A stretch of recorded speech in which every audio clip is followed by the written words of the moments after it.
శ్రీమాత్రే నమ. జయ గురు దత్తాత్రేయ నమ. ఈ వీడియోలో మనం కర్కాటక రాశి వారికి జూలై 16 నుంచి 31వ తారీఖు మధ్యలో జరగబోయే పక్ష ఫలితాలు తెలుసుకునే ప్రయత్నం చేద్దాం.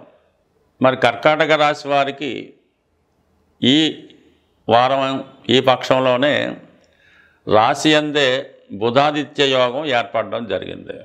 అది విద్యార్థులకి చాలా గొప్ప అవకాశాలు రావడం జరుగుతూ ఉంటుంది.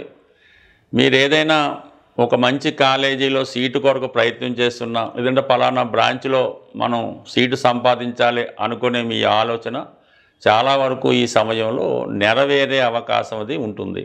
అలాగే ఉద్యోగులకు కూడా మీలో ఉన్నటువంటి టాలెంట్ రుజువు చేసుకోవడానికి సరైన సమయం రావడం వల్ల అనుకోకుండా మీ యొక్క కష్టాన్ని పై అధికారులు గుర్తించి తగు విధంగా మీకు అభివృద్ధి కానీ, ప్రమోషన్ కానీ, లేదంటే ఉద్యోగంలో గుర్తింపు కానీ రావడం జరుగుతూ ఉంటుంది. అలాగే వ్యాపారస్తులు ఏదన్నా కొత్త వ్యాపారం ప్రారంభించడానికి చాలా వరకు మంచి అవకాశాలు రావడం జరుగుతూ ఉంటుంది. బట్ ఏదైనా ఈ కర్కాటక రాశి వారు గతంలో కాకుండా ఇప్పుడు స్వతంత్రంగానే వారు నిర్ణయాలు తీసుకొని వారికి నచ్చిన విధంగా అమలు చేయడం వల్ల ఎక్కువ విజయ అవకాశాలు రావడం జరుగుతూ ఉంటుంది.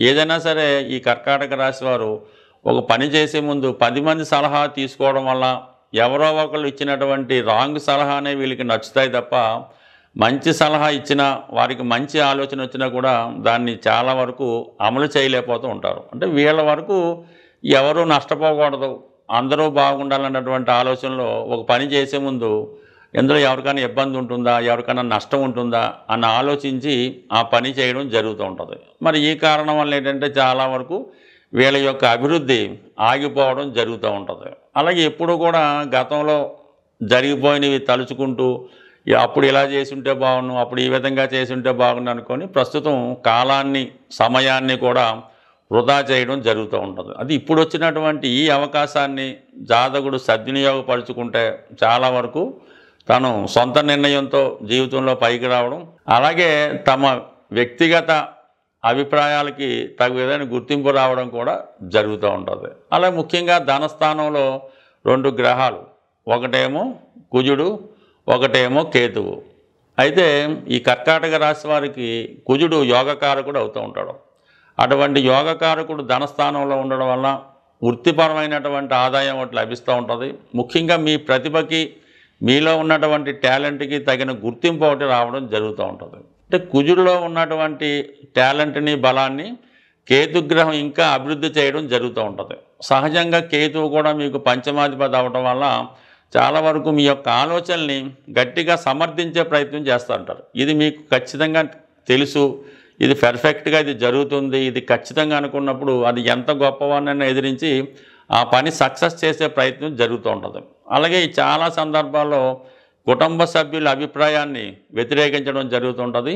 మీ యొక్క అభిప్రాయాలు మీ కుటుంబ సభ్యులు అమలుపరిచే విధంగా మీరు చేయడం జరుగుతూ ఉంటుంది. ఈ సందర్భంలో చాలా వరకు కుటుంబ సభ్యుల మధ్య కొద్దిగా అభిప్రాయ భేదాలు వచ్చే అవకాశం ఉంది. కాబట్టి సాధ్యమైనంత వరకు సావకాశ ధోరణిలో సానుకూలంగా వెళ్ళడం మంచిది.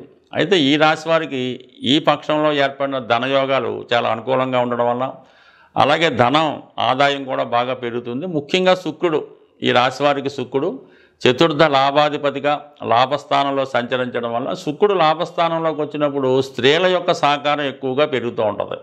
అంటే స్త్రీలు అన్నప్పుడు సాధారణంగా బయట స్త్రీలు మనకు ఎందుకు సాయం చేస్తారు, అది మీ అక్కగారో, మీ అమ్మాయో, మీ కోడలో, మీ మదరో ఆ విధంగా సహకరించే అవకాశం ఉంది. లేదంటే మీరు ఏదైనా ఒక ఉద్యోగం చేస్తున్నప్పుడు ఆ ఉద్యోగంలో ఉన్నటువంటి మీకన్నా పై అధికారంగా ఉన్నటువంటి స్త్రీలు కానీ ఈ విధంగా మీకు సహకరించే అవకాశం ఉంటుంది. వాళ్ళంటే మీ యొక్క ఆర్థిక పరిస్థితిని పరిశీలించి, అలాగే మీకు ఏదైనా ఇబ్బందులు ఉంటే మీరు అడగకుండానే వారు సహకరించే అవకాశం అది ఉంటుంది. ఏదైనా ఒక లాభస్థానంలో ఒక శుభగ్రహం ఉన్నప్పుడు జాతకుడికి ఆ నెలంతా కూడా చాలా అనుకూలంగా ఉండడం జరుగుతూ ఉంటుంది. అంటే ఈ పరిశీలనలో ఈ కర్కాటక రాశి వారికి ఈ వారం అంతా కూడా, ఈ పక్షం అంతా కూడా ఏర్పడినటువంటి ధనయోగాలు చాలా బాగున్నాయి. ధనస్థానంలో 2 గ్రహాలు, అవి మిత్రగ్రహాలు అవ్వటం వల్ల అటు మిత్రుల సహకారం, కుటుంబ సభ్యుల సహకారం ఉంటుంది. లాభంలో శుక్రుడు, ఇంకా భార్య సహకారం కంపల్సరీగా ఏర్పడుతుంది. అటు వ్యయంలో గురువు ఉండడం వల్ల మంచి కార్యక్రమాలకి ధనాన్ని ఖర్చు పెట్టడం జరుగుతూ ఉంటుంది. ఎక్కువగా పుణ్య కార్యక్రమాలు, ఏదైనా పుణ్యక్షేత్రాన్ని దర్శించడం, ఎవరికైనా చదువుకి ఏమైనా అవసరం ఉంటే వాళ్ళకి సహకరించడం జరుగుతూ ఉంటుంది. ఈ సమయంలో ఈ కర్కాటక రాశి వారికి గతంలో మీ ఏదైనా విద్య ఆగిపోయి ఉంటే దాన్ని ఇప్పుడు మళ్ళీ కంటిన్యూ చేసుకోవచ్చు. గతంలో ఏదో మీరు డిగ్రీ చేశారు, లేదంటే ఎంబీబీఎస్ చేశారు, పీజీకి కొంతకాలం గ్యాప్ తీసుకున్నారు. ఇప్పుడు ఈ సమయంలో అది ప్రయత్నం చేయడం వల్ల మీకు ఒక మంచి కాలేజీలో సీటు రావడం లభిస్తూ ఉంటుంది.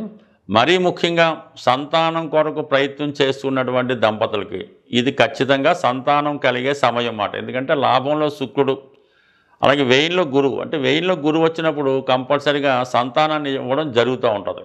అందువల్ల ఈ సమయంలో మీరు ఏదైనా మెడికల్ కారణాల వల్ల, వేరే కారణాల వల్ల సంతానం కలగడం ఆలస్యం అవుతే ఈ సందర్భంలో మీరు తగు విధంగా సలహా తీసుకుంటే మరి గురువు ఇంచుమించుగా ఈ సంవత్సరం అంతా కూడా ఉండడం జరుగుతుంటుంది. కాబట్టి ఆ సమయంలో సంతానానికి అనుకూలత కూడా ఏర్పడుతుంది. కాబట్టి బట్ ఏదైనా కర్కాటక రాశి వారు ఎంత తొందరగా నిర్ణయం తీసుకుంటే వారి యొక్క పనులు అంత తొందరగా సక్సెస్ అవ్వడం జరుగుతుంటుంది. అదే పనిగా ఆలస్యం చేస్తూ పోస్ట్పోన్ చేస్తూ ఉంటే ఆ పని ఎప్పుడూ కూడా జరిగే అవకాశం ఉండదు.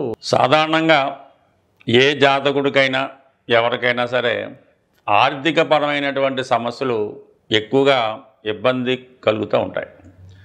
అలాగే కొన్ని సందర్భాల్లో అన్నదమ్ముల మధ్య, భార్యాభర్తల మధ్య, స్నేహితుల మధ్య వచ్చే విభేదాలు మనస్తాపానికి గురి చేస్తూ ఉంటాయి.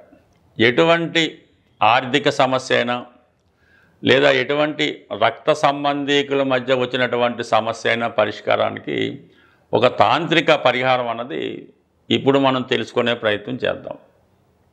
మీకు మీ నక్షత్రానికి సాధన తార వచ్చే రోజు ఎన్నుకోవాల్సి ఉంటుంది. అంటే సాధన తార అంటే మీ జన్మ నక్షత్రానికి 6వ తార సాధన తార అంటారు.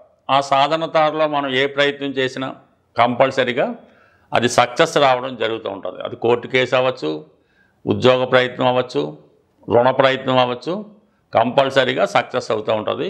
అంటే ఏదైనా ఈ పంచాంగాన్ని నక్షత్రాలను పాటిస్తూ ఉంటే వారికి దీని యొక్క విలువ అర్థమవుతూ ఉంటుంది.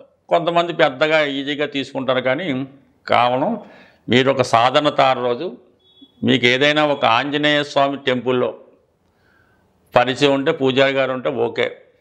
లేని పక్షంలో ఆంజనేయ స్వామి విగ్రహం ఎక్కడున్నా పర్వాలేదు.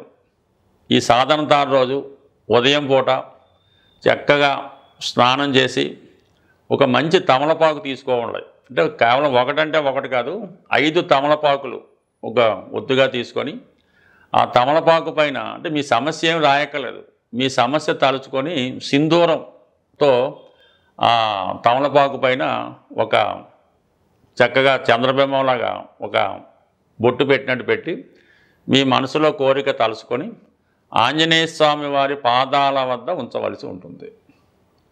ఈ విధంగా ఒక్క 41 రోజులు ఈ యొక్క ప్రయత్నం, ఈ యొక్క నియమం చేయడం వల్ల వీలైతే ఈ 41 రోజులు కూడా సాత్వికమైనటువంటి ఆహారం తీసుకోవడం, హనుమాన్ చాలీసా పారాయణ చేయడం, ఈ పటిక బెల్లం, అంటే ఇంటి దగ్గరైనా మీరు ఈ ఆంజనేయ స్వామి విగ్రహం దగ్గరైనా పటిక బెల్లం నైవేద్యంగా పెట్టి ఈ 41 రోజులు విధి విధానంగా పూర్తి చేయడం వల్ల ఎటువంటి సమస్య అయినా 100% నెరవేరడం జరుగుతూ ఉంటుంది. ఇది ప్రయత్నం చేసి చూడండి. స్త్రీలు ఆచరించినప్పుడు మధ్యలో గ్యాప్ వస్తే 5 రోజులు సెలవు తీసుకొని మళ్ళా కంటిన్యూ చేస్తే అటు వివాహం కాని వారికి వివాహం అవుతుంది, భార్యాభర్తల మధ్య గొడవలున్న పరిష్కారం అవ్వడం జరుగుతూ ఉంటుంది. దీంతోపాటు ఇంకొక చిన్న రెమెడీ, అంటే దురదృష్టవశాత్తు ఈ సిటీలో ఉన్న వాళ్ళకి ఆ రెమెడీ జరగకపోవచ్చు. ఎందుకంటే మనకి కాకులు అన్నవి కనబడమే లేదు. అవకాశం ఉన్నవాళ్ళు కాకులు వస్తూ ఉంటాయి.